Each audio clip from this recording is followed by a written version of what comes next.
E aí, gente, tudo tranquilo? Professor Igor Moreira novamente com vocês para comentário de mais uma questão da prova da UES 2020.1. Agora a questão de número 40.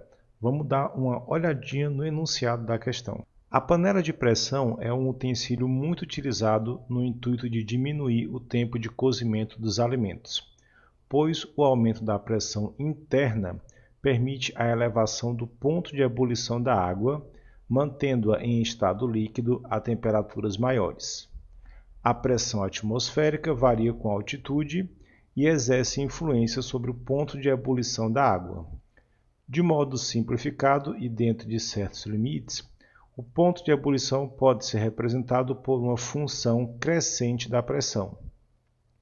Considerando sua finalidade como descrita no início do enunciado, a panela de pressão proporcionaria um cozimento mais eficiente se comparado a uma panela comum.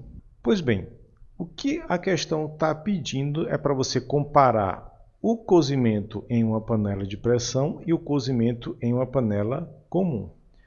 Professor, o que é que isso tem a ver? O que é que a panela de pressão tem de mais? O que é que ela tem de especial? Bora, basicamente é o seguinte. Nós temos um gráfico aqui, feito à mão livre, está totalmente fora de escala, certo? Onde vai mostrar a influência da pressão atmosférica sobre a temperatura de ebulição da água.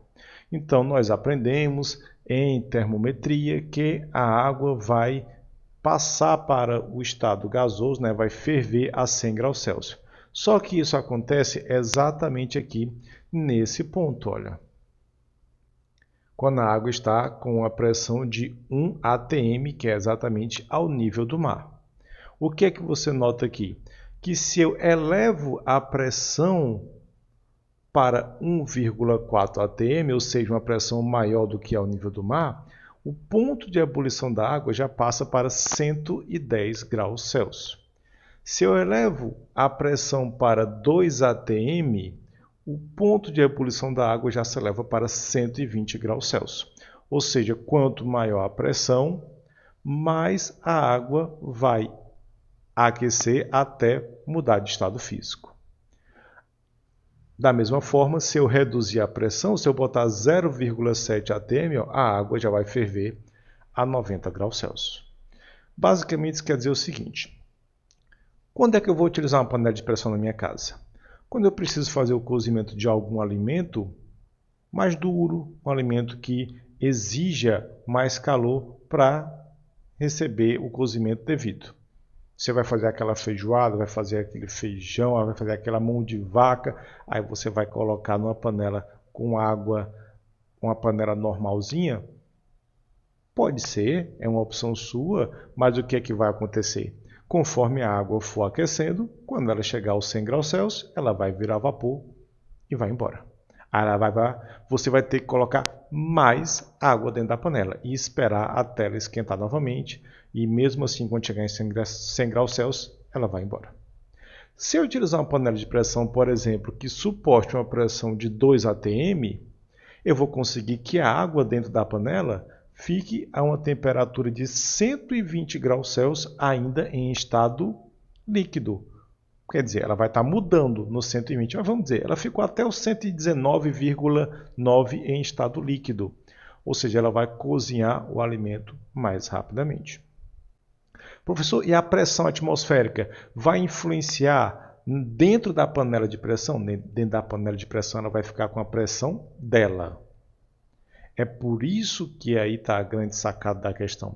Ele quer que você compare quando é que a panela de pressão é mais eficiente do que a panela normal. Ora, vamos lá. Vamos dizer que a minha panela de pressão é de 2 atm, é a pressão máxima suportada por ela. Então, se a pressão máxima suportada por ela é 2 atm, ela vai cozinhar os meus alimentos a 120 graus Celsius. Beleza.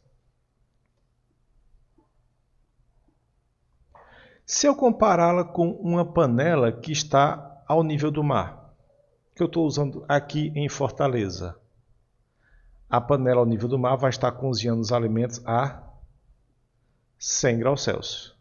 Ela vai ser mais eficiente? Vai. vai ser 20 graus Celsius mais eficiente. Beleza.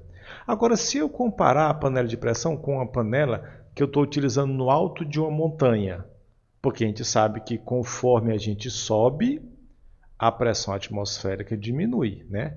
Aumentou a altitude, a pressão atmosférica diminui. Por que, professor? Eu nunca entendi esse conceito de aumentar a altitude e a pressão atmosférica diminuir. Porque vai ter menos ar sobre você. O que você sente de pressão atmosférica é toda essa coluna de ar que existe sobre você, chamada atmosfera. Só que se eu estou aqui ao nível do mar e eu venho aqui para a montanha, todo esse ar aqui, ó, dessa região, não está mais fazendo pressão sobre mim, porque ele está abaixo de mim agora. Então tem menos ar fazendo pressão sobre mim, a pressão atmosférica é menor. Então se eu vou para uma montanha, digamos, e a pressão atmosférica é 0,7, e eu usar uma panela comum, ela vai cozinhar os meus alimentos até 89,9 graus Celsius. De quanto é que vai ser a diferença? Ora, comparando a panela de pressão com a panela comum ao nível do mar, a diferença era 20. Comparando a panela de pressão com a panela comum em cima da montanha, a diferença vai ser 30. Ou seja, a eficiência da panela de pressão é maior do que a eficiência de uma panela comum se essa panela comum estiver a grandes altitudes. Tranquilo? Beleza?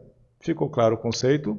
Então vamos dar uma olhadinha nas opções, ver qual é a opção correta. E a olhar as opções corretas, você diria que é exatamente a opção C. A panela de pressão é mais eficiente que uma panela comum no alto de uma montanha, pois a pressão atmosférica é menor do que ao nível do mar. Tranquilo, gente? Beleza? Ficou claro a ideia? Espero que vocês tenham curtido a explicação. Deixe o seu like aí no vídeo, se inscreva no canal e nos vemos na próxima aula. Até lá!